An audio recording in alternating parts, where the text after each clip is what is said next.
Panalangin para sa mga taong nakasakit sa akin.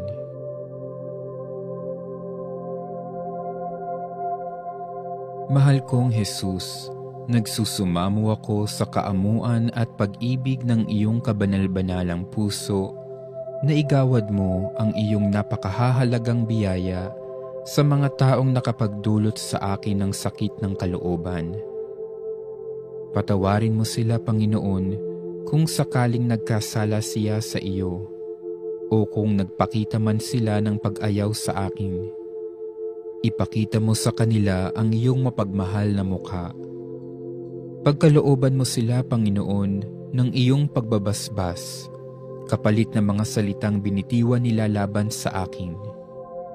Kung nakaharap ako o nakatalikod man, at kung mayroong naghihinanakit sa akin, sa anumang dahilan, ibuhos mo sa kanila ang iyong banal na pag-ibig. Upang maging kalugod-lugod ako sa iyong banal na puso habang pinapasan ko ang aking mga krus, pagkalooban mo ako ng tiyaga at pagpapakumbaba, pag-ibig at matibay na pagsisigasig. Iniaalay ko sa iyo ang mga panalangin ito ng tapat na pag-ibig, kasama ng lahat ng mga ligalig na maaaring ibigay ng mga taong iyon sa akin.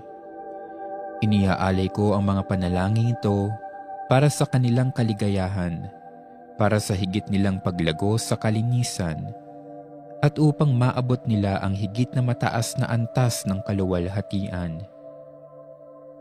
Iniaalay ko ang mga ito kaisa ng mga pagpapakasakit ng iyong puso at ng pag-ibig na ibinuhos at ibinubuhos mo sa lahat ng nakapagdulot ng sakit sa iyo.